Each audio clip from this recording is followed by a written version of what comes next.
और क्या हाल चाल है मिडिल के भैया बहनों। Higher secondary school high school खुल रही है, आप लोग की भी बारी आ सकती है। ऑफलाइन परीक्षा की जगह ऑनलाइन परीक्षा की जगह ऑफलाइन भी परीक्षा हो सकती है। ध्यान रखिए और पढ़ाई करिए आप लोग सभी विषयों की। ठीक है, पढ़ाई वढ़ाई हो रही है ना।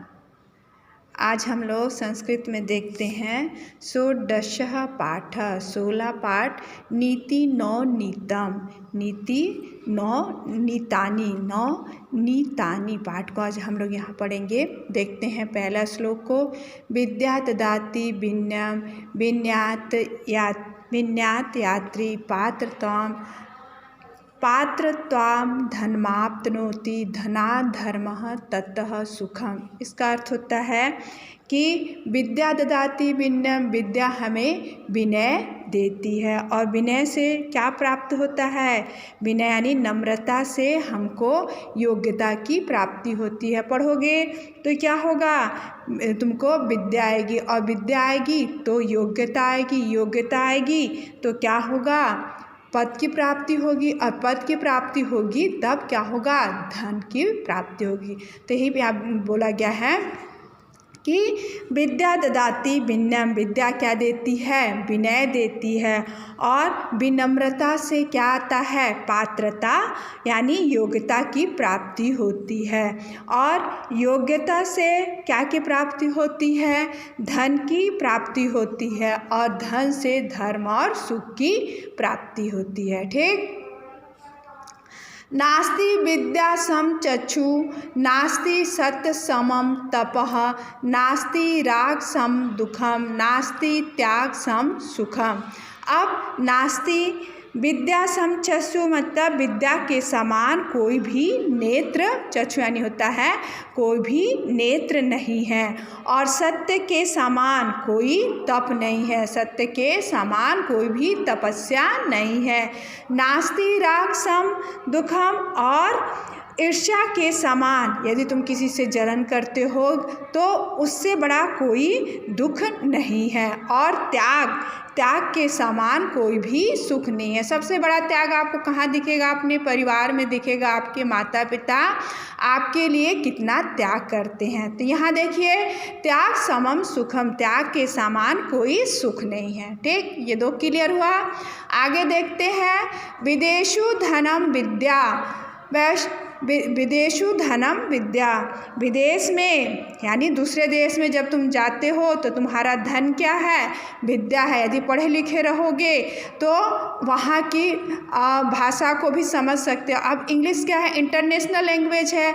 मतलब हमारे देश में तो हिंदी के साथ हिंदी भारतीय भाषा क्या है। यदि तुम विदेश में जाते हो और इंटरनेशनल लैंग्वेज यानी हिंदी जानते हो तो क्या कर सकते हो, वहाँ पर बातचीत कर सकते हो और किसी भी प्रकार से ठगे जाने की संभावना नहीं हो सकती है। तो ये कहा गया है विदेशु धनम विद्या, विदेश में धन विद्या है।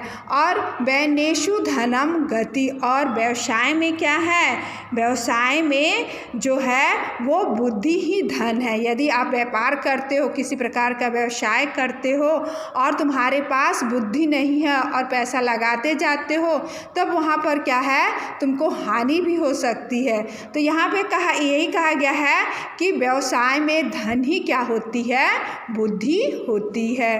परलोके धनम धर्मा, परलोक में दूसरे लोक में धर्म ही क्या होता है, धन होता है।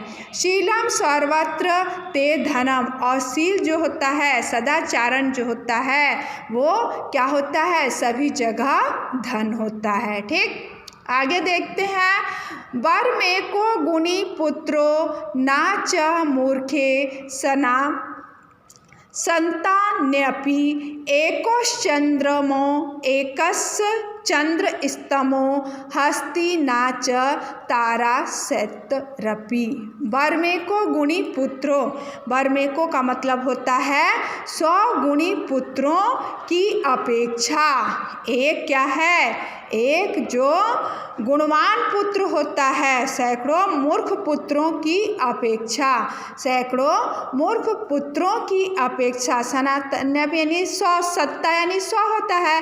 तो 100 सैकड़ों या 100 मूर्ख पुत्रों की अपेक्षा एक गुणी पुत्र क्या होता है? श्रेष्ठ होता है। क्योंकि आकाश में देखो एक चंद्रमा होता है और पूरे आकाश को क्या करता है? वो प्रकाश देता है। तो एक चंद्रमा मतलब अकेला चंद्रमा जो है वो अंधकार को क्या कर देता है? दूरी कर देता है। जबकि चंद्रमा एक है और तारे क्या हैं? करोड़ों की संख्या में हैं, लेकिन वो क्या करते हैं? तो अंधकार को दूर नहीं कर पाते हैं। उसमें उतनी योग्यता नहीं होती किसके जैसा?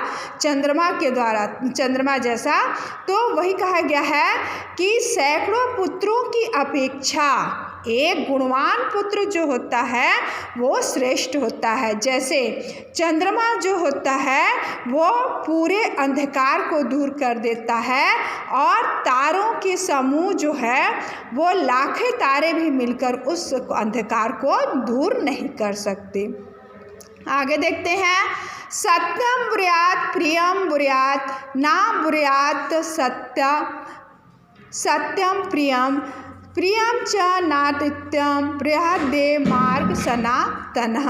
अब इसका मतलब क्या होता है? सत्य बोलना चाहिए, सत्यम ब्रूयात्, सत्य बोलिए, और प्रिय ब्रूयात्, प्रिय बोलिए, सत्य बोलिए और प्रिय बोलिए। किंतु ना ब्रूयात् सत्यम प्रियम, किंतु अप्रिय, अप्रिय क्या? अप्रिय मतलब कटु, सत्य अप्रिय, किंतु सत्य किंतु अप्रिय नहीं बोलना चाहिए। प्रिय और नीति, प्रिय और क्या बोलना चाहिए? प्रिय च यानी प्रिय और नीति सम्मत बोलना ही क्या होता है? सनातन मतलब प्रिय और रिस्पेक्ट के साथ बोलना ही सनातन धर्म होता है। ठीक, आगे देखते हैं, परोपकाराया फलन्ति वृक्षा परोपकाराया वहन्ति नद्या परोपकाराया दुहन्ति गायः परोपकाराय सन्तां विभूतयः। परोपकार दूसरे की भलाई के लिए वृक्ष क्या देते हैं? फल देते हैं। और नद्या दूसरों की भलाई के लिए नदियाँ क्या होती है? बहती हैं। और परोपकार दूसरे की भलाई के लिए गायों को क्या किया जाता है? दुहा जाता है। जबकि गाय के दूध पर बछड़े का पूरा अधिकार होता है, लेकिन फिर भी वह दूसरे की भलाई के लिए क्या किया जाता है? गाय को दुहा जाता है।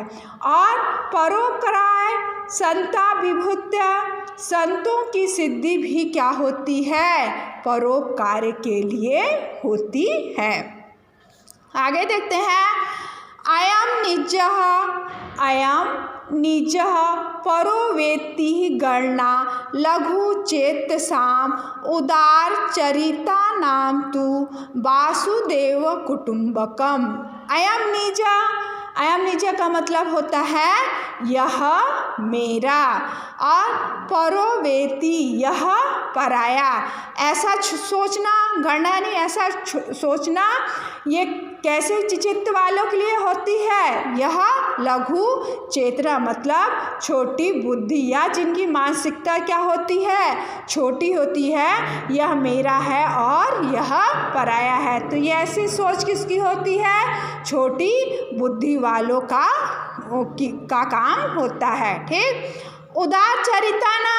उदार चरिता नाम मतलब जो उदार चरित्र वाले हैं वो पूरी दुनिया को, वासुदेव कुटुंबकम, वह पूरी दुनिया को क्या समझते हैं? अपना परिवार समझते हैं। तो आज हम लोगों ने नीति 9 नीतानी के अंतर्गत 1 से लेकर 7 श्लोक का अर्थ को मैं आप लोगों को समझाई हूँ, जिसको आपको अपनी कापी में लिखना है। ठीक, कापी भी समय समय पर स्कूल में लाया करिए, उस कापी को भी चेक किया जाएगा, क्योंकि यहाँ से पढ़ाया जा रहा है और लिखाया भी जा रहा है, तो कापी भी आना चाहिए ना, केवल असाइनमेंट ही नहीं आए।